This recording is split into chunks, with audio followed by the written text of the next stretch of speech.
Okay. All right.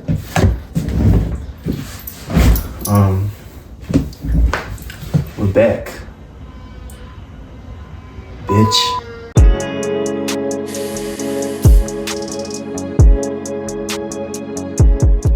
Always in Demand is one of my favorite songs off that entire EP. It's one of my favorite beats. The whole track and the whole beat builds off of this one sample that I had. And I've had this sample before, like I've used it before, but I wanted to revisit it and give it like a new life, you know what I'm saying? Yeah, so everything kind of just builds off of this one sample that I had. And this is what that sample sounds like.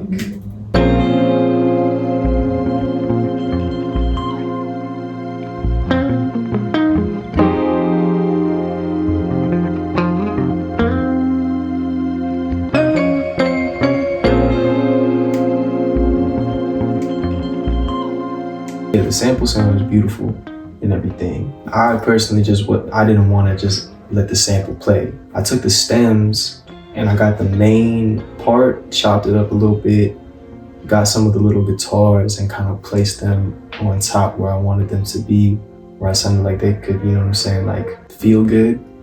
And then I added my own kind of horn, like crescendo thing. The chops, this is what that sounds like.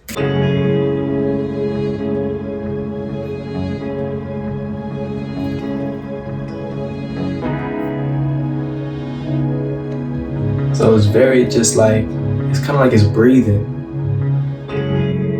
And so for like fun, and because I felt like experimenting and stuff, I wanted to add like a little bridge, just like a little break. Not so much a bridge, but definitely just like a break. An extra like, whoa, like what is this moment? You know what I'm saying? And so I got the main chops and I put a filter on them.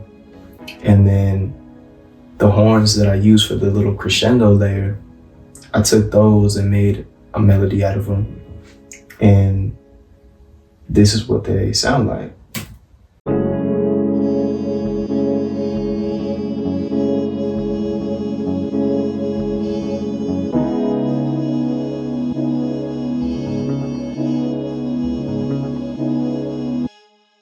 Now for the drums, I definitely wanted it to keep it real simple, real infectious and like catchy. And I feel like when I make music and stuff, I never go in with a preconceived idea of like, yeah, I'm gonna use this snare today. I'm gonna use this hi-hat. Like, nah, I just let shit come to me as I'm making shit, you know what I'm saying?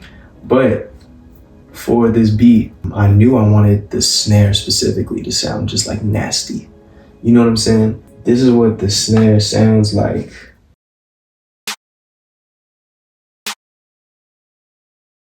So that just specific sound, the specific texture, is just like, it's hard.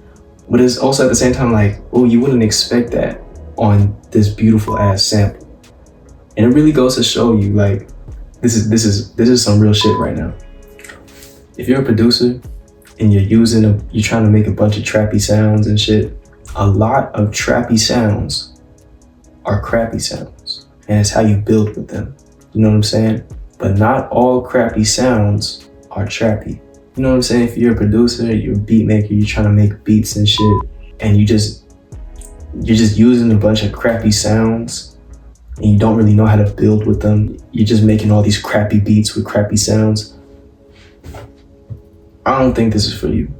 I really don't think. You should probably, you know what I'm saying, go to find something else. Maybe you can't cook in the studio, but you know what I'm saying? You can make a nice little steak and mashed potatoes and some braised short rib and cook in the kitchen.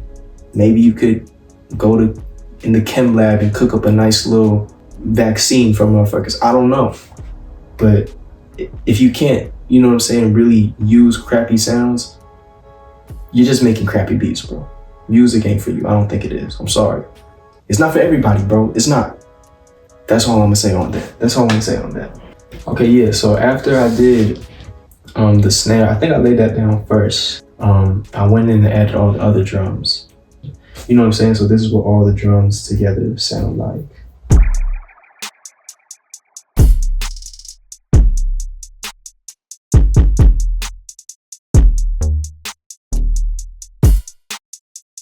drums are never constant. There's always at least one thing that's either like little things are like taken in and out of every single beat. So like the whole entire drums as a whole isn't constant. It kind of adds to like that infectiousness of it, because you hear it and it's like, where did that go? My intention is to always try to keep the attention like constant. I wasn't even planning on sending this beat to Austin.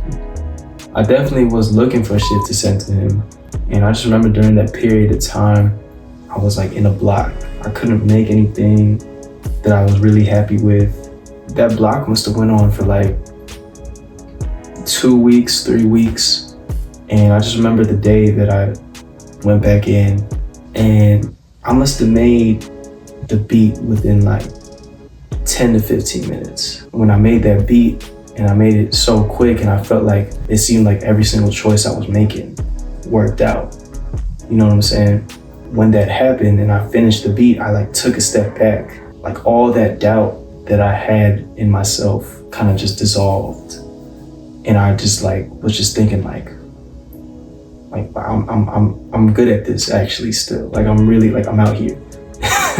And I really do this. Like, wow. That's pretty much it right there. Again, I didn't do a whole lot. I hope you enjoyed this one though. I'll see you in the next one for sure. But for now, I gotta figure out what the fuck I'm gonna eat for dinner and shit. So I guess I'll go do that. This shit sucks. Learn the keys and apply them, don't imitate. Take it back to your hood and facilitate. Kyrie Luka don't hit quite like me and Zay. I don't think they admire the art enough, cause the effort they giving ain't hard enough. Let me show them the ropes, I swear I'm a trend-setting figure. I'll take fiends off the block.